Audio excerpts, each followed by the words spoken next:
Good morning, good afternoon, and good night to every single one of you out there watching this video. Welcome to Today Gaming News. We have plenty to talk about, so let's start with. Court cases are interesting to watch as they bring information about companies that otherwise we never hear about.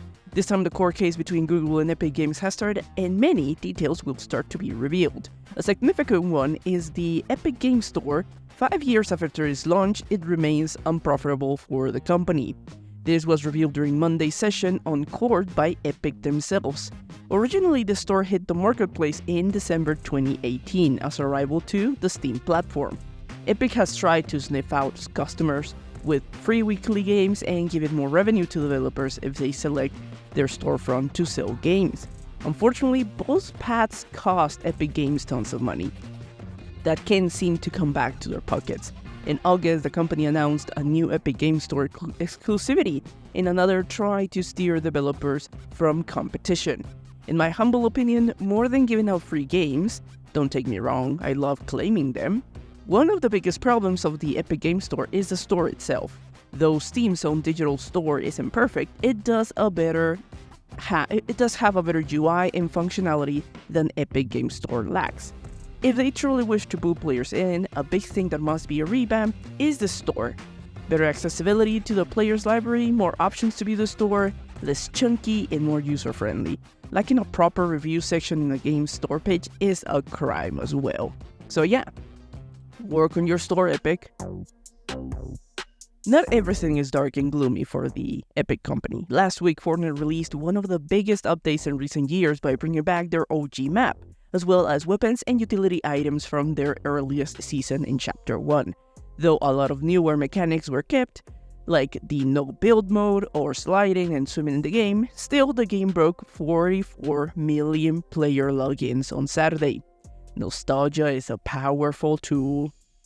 Many OG Fortnite streamers like Dr. Lupo, Ninja, Tim the Tatman, and many more went back to the game. While Fortnite has been out for 6 years, it remains one of the most popular. This milestone is just another reminder of how much popularity the game carries.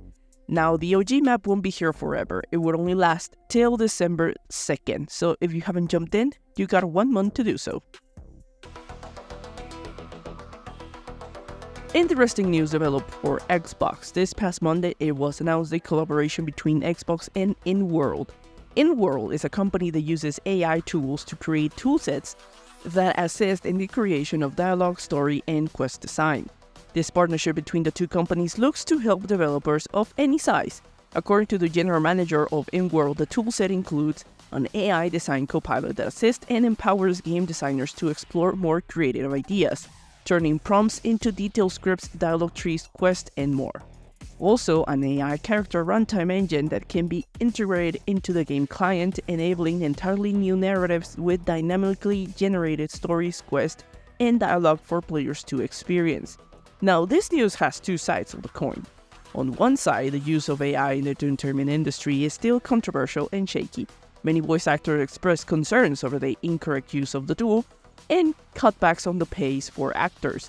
While on the other aspect, AI can also help video games take a step further in a new way of interaction with the players. We have the example of the AI mod that allowed players to talk to NPCs through a microphone in GTA 5. The mod allowed the players to ask questions to the characters and they answer back to the player.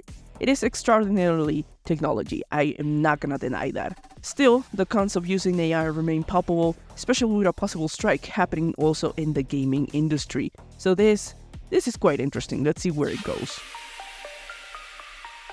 Speaking about controversies, layoffs are still hitting hard. Now, Ubisoft is the newest company hitting employees with layoffs. In a report presented today, Tuesday the 7th, Ubisoft announced a total of 124 employees will be losing their jobs. Most of these employees will be from their Canadian headquarters. A statement released to Video Game Chronicles from Ubisoft said, over the past few months, every team within Ubisoft has been exploring ways to streamline our operations and enhance our collective efficiency so that we are positioned for success in the long term. In this context, today we announced that we are reorganizing our Canadian studios, general and administrative functions, and reducing headcount in Hybrid, their BFX studio based in Montreal. as well our global IT team, which impacts 124 positions overall. Though these layoffs aren't a surprise, this is part of a previously announced restructuring plan that Ubisoft had mentioned at the start of the year, back in January, to reduce costs. Ubisoft also said it will support those employees that will be losing their jobs. But, I mean, no matter what, losing your job is never a nice endeavor, right? And even more, having the holidays right around the corner. Though 2023 has been exceptional with the great amount of games coming out, it has also been one of the most difficult for those that work in the gaming industry. Now, time for some quick updates. This week, it was revealed that an unreleased Daredevil game for the PlayStation 2 was in the works and almost finished. However, Marvel Comics pulled the plug on the project. The name of the game was Daredevil: The Man Without Fear. It was meant to come out for PS2, Xbox, and PC. The game was set to feature an original story in which Kingpin had been killed, and the competition between rival gangs affecting the city. Problems for the game started when each company, PlayStation and Marvel, had different ideas of where they wanted to take the game mechanics, and the game got scrapped. Maybe now that Marvel has a better relationship with PlayStation, we could see a potential revival of a game led by the awesome Insomniac Games. It's still wild that a Daredevil game was in development and completely got removed because Sony wanted to have Tony Hawk mechanics for the game. It's just crazy. Previously, this segment was about a rumor from an insider saying that GTA 6 was to be announced in the next 2 months. Then, Rockstar wakes up on Wednesday and decides to just flat out confirm it.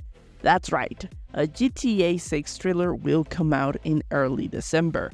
Rockstar has confirmed this through Twitter, I am putting my money that the trailer is gonna appear during the Game Awards.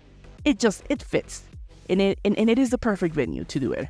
Granted, GTA is such a huge game that really doesn't need help to be promoted. But, alright, let's pay attention for December, because GTA 6 is coming. It is ready, and Rockstar is prepared to release.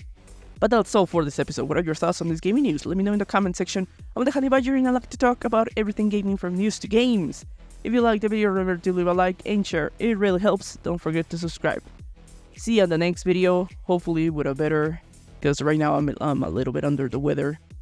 You probably can hear it in my voice, but hopefully next video, sounding better. Either way, keep on gaming.